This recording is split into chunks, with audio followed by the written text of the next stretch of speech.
রাজধানী বেইজিং এই মুহূর্তে একটি অভূতপূর্ব শক্তি প্রদর্শনের জন্য প্রস্তুত হয়েছে, যার পরিকল্পনা করেছেন প্রেসিডেন্ট শি জিনপিং নিজেই। নিরাপত্তার এত কঠিন আয়োজন দ্বিতীয় বিশ্বযুদ্ধের পর প্রথম দেখা যাচ্ছে। তিয়েনানমেন স্কয়ারে ৮ বিশালাকার চীনা পতাকা উঠছে কমিউনিস্ট চীনের প্রতিষ্ঠাতা মাও সেতুংয়ের প্রতিকৃতির পাশে। সমাবেশ স্থলে রাশিয়া এবং উত্তর কোরিয়ার প্রেসিডেন্ট সহ ২৬টি দেশের রাষ্ট্রপ্রধানের জন্য আসন সংরক্ষিত, যা শি জিনপিং এর বড় কূটনৈতিক বিজয়।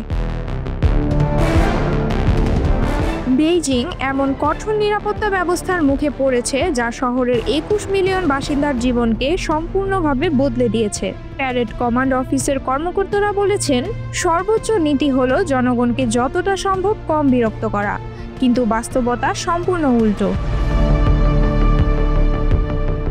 সাপ্তাহিক রাত্রিকালীন মহড়ার সময় ট্যাঙ্কের শব্দ শোনা যাচ্ছিল এবং মার্চিংয়ের আওয়াজ প্যারেড রুটের অনেক দূর পর্যন্ত পৌঁছেছে। চাংআন অ্যাভিনিউর কাছে বসবাসকারী লোকদের বলা হয়েছে তাদের বারান্দায় না যেতে, যাতে মহড়া গোপন রাখা যায়। এই জমকালো অনুষ্ঠানের পেছনে রয়েছে চীনের গভীর অভ্যন্তরীণ সমস্যা। দেশটি বর্তমানে মন্থর অর্থনীতি, যুব বেকারত্ব এবং হাউজিং সেক্টরের ধ্বংসের মুখে পড়েছে। ট্রাম্পের শুল্ক নীতি চীনা কারখানার উৎপাদনকে ক্ষতিগ্রস্ত করেছে। বিশ্লেষকরা বলছেন, শি জিনপিং এখন অর্থনৈতিক সুবিধার পরিবর্তে জাতীয়তাবাদী কারণে তার শাসনের ন্যায্যতা খুঁজছেন। পারফরমেন্স লেজিটিমেসি বা পার্টির শাসনের অধিকারের নতুন উৎস খুঁজে নিতে হচ্ছে। বেইজিংয়ের প্রস্তুতি আসলে কমিউনিস্ট পার্টির একটি বিশাল শহরের উপর নিয়ন্ত্রণের প্রমাণ। বিমানবন্দরে স্ক্যানার বসানো হয়েছে কিছু অফিস ভবনের প্রবেশদ্বারে, সব ড্রোন নিষিদ্ধ এবং আন্তর্জাতিক সাংবাদিকদের বাড়িতে গিয়ে বারবার দেখা করা হয়েছে।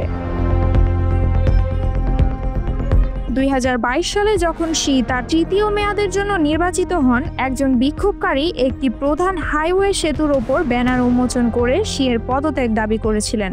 তাকে তৎক্ষণাৎ গ্রেপ্তার করা হয় এবং আজও তার হদিস জানা যায়নি।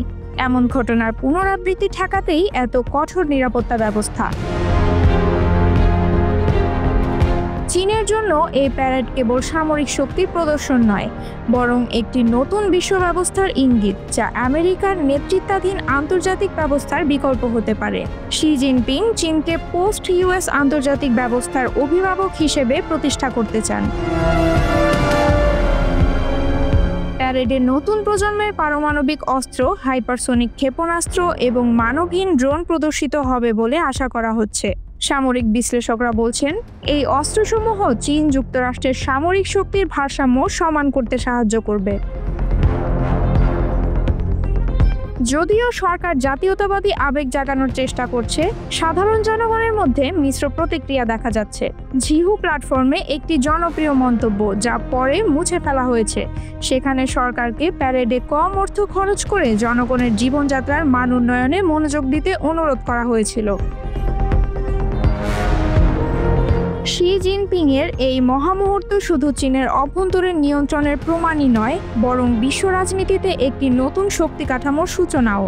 পুতিন এবং কিম জং উনের উপস্থিতি পশ্চিমা বিশ্বের কাছে একটি স্পষ্ট বার্তা পাঠাচ্ছে যে বিকল্প শক্তি জোট গড়ে উঠেছে। তবে অভ্যন্তরীণ অর্থনৈতিক চ্যালেঞ্জ এবং জনগণের ক্রমবর্ধমান অসন্তোষের মুখে শি জিনপিং এর এই জাঁকজমক কতটা টেকসই হবে, সেটাই এখন বড় প্রশ্ন।